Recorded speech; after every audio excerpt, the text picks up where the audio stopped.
ठीक आहे.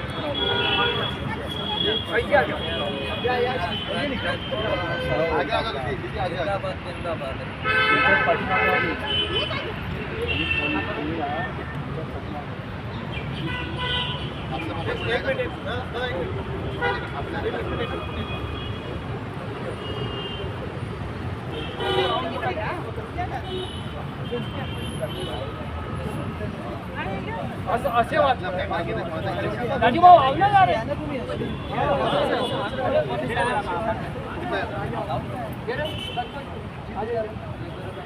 क्रांतीवीर लवजी साळवेंचा लोकशाहीर अण्णाभाऊ साठेंचा आवाज दो, आवाज दो, आवाज दो. काय नाव आपलं? मी संजय कठाळे लवसेनेचा प्रमुख आहे. आज आमच्या इथे धरणं आंदोलन आणि निदर्शनेचे आंदोलन होतं आणि जोरदार आमचे निदर्शन झाले, आंदोलन झालं की महाराष्ट्र सरकारने जे अनुसूचित जातीमध्ये आरक्षण आहे त्याच्यामध्ये उपवर्गीकरण झालं गेलं पाहिजे. जो समाज उपेक्षित आहे, वंचित आहे, त्यांना न्याय मिळालेला गेला पाहिजे. आरक्षणाचा ज्यांना फायदा झाले नाही अशा लोकांना आरक्षणाचा लाभ मिळाला गेला पाहिजे. यासाठी उपवर्गीकरण होणं फार तात्काळ लागू करणं आहे महाराष्ट्र शासनानं, अशी आमची मागणी आहे.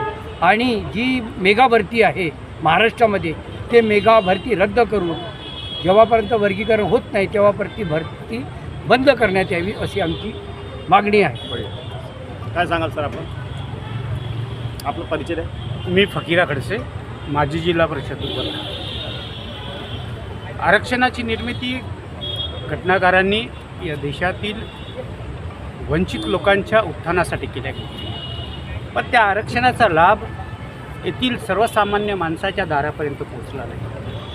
त्याचं संशोधन व्हावं, त्या माणसांना यशाच्या दिशेकडे घेऊन जावं या अनुषंगाने आरक्षणाची उपवर्गीकरणाची आमची मागणी आहे. आणि ते सरकारने न्यायिकदृष्ट्या त्या ढाच्यात बसवून ते पूर्ण करावी, कारण सुप्रीम कोर्टाचे निर्देश आहे. राज्य सरकारने करण्याची ती जबाबदारी आहे. एवढंच आमचं मत आहे, ते झालं पाहिजे.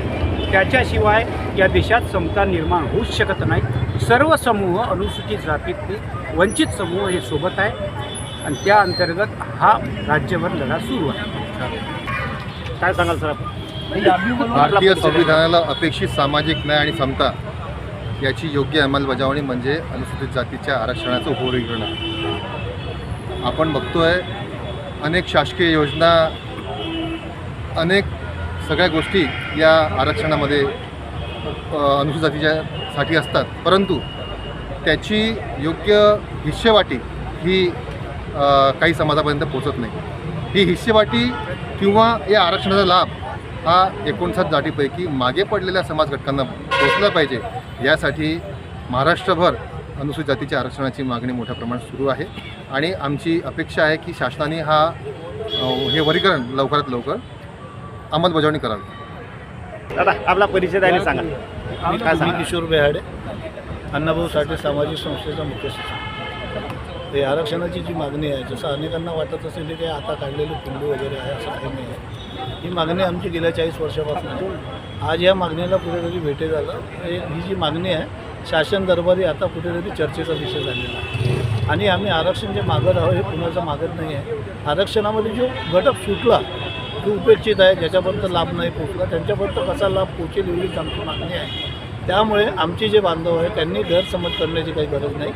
काहींच्या मनामध्ये असं आलं की आरक्षणामुळे कुठेतरी वाद वगैरे निर्माण होईल, असं नाही आहे. आम्ही जे काही आमचे बांधव आहे यांच्याशी आमचं खेळीमेळीचं वातावरण आहे.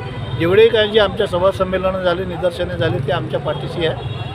आता कसं झालं की तुम्हाला तुमच्या तोंडात कोणी घास टाकून देणार नाही आहे. ती मागणी आपल्यालाच करायची. आता ते लक्षात आलं, आमचं दुखणं आमच्या लक्षात आलं, आमच्या चुका आमच्या लक्षात आल्या, म्हणून आम्ही ही आमची मागणी तीव्रतेने केलेली आहे. आता याचे ते करत असताना एक गोष्ट मात्र पुढे आली की मातंगांनाच असं कसं याची झड पोचली, असं काही नाही आहे. कुठलंही काम करताना कुणाला कुठल्या तरी माणसाला पुढाकार घ्यायचा असतो, तो आम्ही पुढाकार घेतलेला आहे. आम्ही कुठल्याही ज्यांना लाभ मिळत आहे त्यांच्या विरोधात नाही आहोत आणि ते पण आमच्या विरोधात नाही आहे. पण सहजासहजी कोणत्याही गोष्टी भेटल्या त्याचा काही मोल राहत नाही, म्हणून कदाचित आमच्या या मागणीला एवढे दिवस लागले.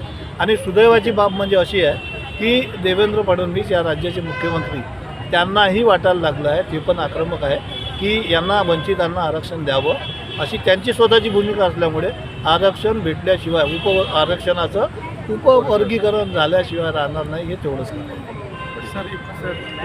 मी माझे नाव समय्य पसुला डॉक्टर आहे. मी जिल्हा परिषद माजी अध्यक्ष असून हे 40 वर्षापासून हे उपवर्गीकरण झालं पाहिजे आंदोलन सुरू आहे साहेब.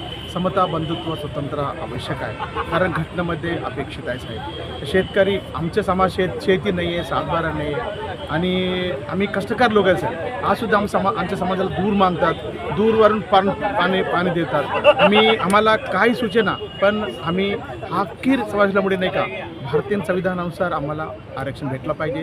सुप्रीम कोर्ट आणि पार्लमेंट जजानुसार आम्हाला भेटणारच आहे. पण कसं आहे, आमच्या 58 जातीमध्ये 2 गट पाडून आम्हाला न्याय देण्यात यावी. मी जास्त बोलणार नाही आहे, विषय गंभीर आहे. आमचे आज लाहूजी शक्ती सेना संजय खठाले साहेबांच्या नेतृत्वात आम्ही सगळे संघटकांच्या माध्यमातून नेतृत्व म्हणजे आज धरणं आंदोलन झालेले आहेत आणि नक्की देवेंद्र फडणवीस साहेब आम्हाला न्याय देणार आहे. यासाठी मी साहेबांना जय भीम बोलतो. डॉक्टर बाबासाहेब आंबेडकरांचा एक नारा लावा सगळ्यांनी. एकच लक्ष्य, एकच लक्ष्य, एकच लक्ष्य, एकच लक्ष्य. अनुसूचित जातीच्या आरक्षणाचं, अनुसूचित जातीच्या आरक्षणाचं उपवर्गीकरण, अनुसूचित जातीच्या आरक्षणाचं उपवर्गीकरण, अनुसूचित जातीच्या आरक्षणाचं उपवर्गीकरण. एकच लक्ष्य, एकच लक्ष्य,